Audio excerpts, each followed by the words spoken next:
tignan nyo naman yung tsura ko dyan. Para akong model ng kapote. O, tignan nyo naman, pupustura pa yan. Akala mo kinagwapo yung kapote. Tignan nyo, feel na feel Susuntok pa yan. Pug, pug, pug. Sira ulo. So yun, what's up sa inyo mga ka-dreams?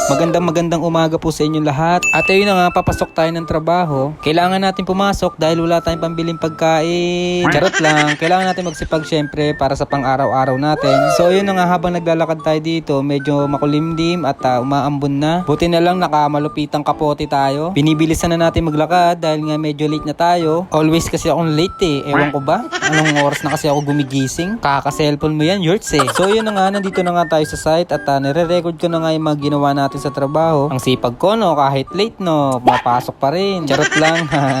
Ngayon lang tayo na late guys. Dahil maulan kaya mabagal lang tayo magpaandar ng motor para safe tayo makarating sa trabaho. Yun lang yung ginawa ko sa trabaho. Nag-fill up lang. Ay, unat-unat lang. Ang sarap magtrabaho.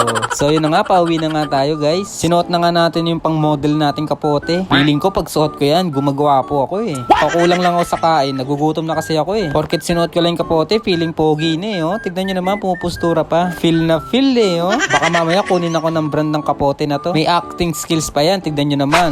Bag.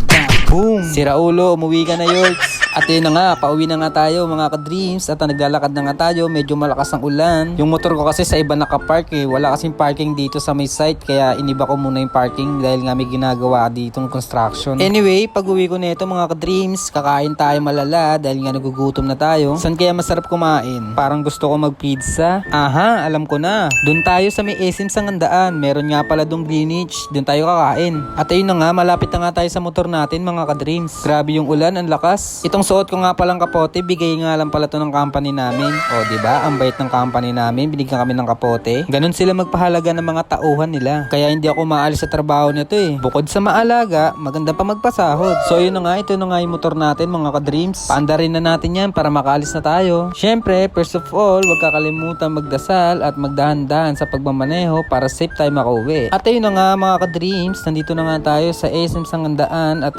bibili na tayo dito sa Greenwich para pagtapos natin kumain, magpapahinga, then matutulog na tayo. Ay, hindi pa pala, mag-e-edit pa pala tayo ng vlog, then gagawa pa tayo ng sayaw dahil nga magkakaroon tayo ng dance class sa September 8. Sa mga gusto nga po palang umattend sa dance class ko mga ka-dreams, DM nyo lang po ako para makapag-registration po kayo. This September 8, Friday po yon. Yung location po ng studio natin sa 4S Dance Studios sa Verdad Street, Sampaloc, Manila. Kita-kits po tayo sa September 8. Let's go! So yun, hanggang dito na lang mga ka-dreams. Maraming salamat po sa panonood. See you in next vlog. Bye! Peace out! Let's go!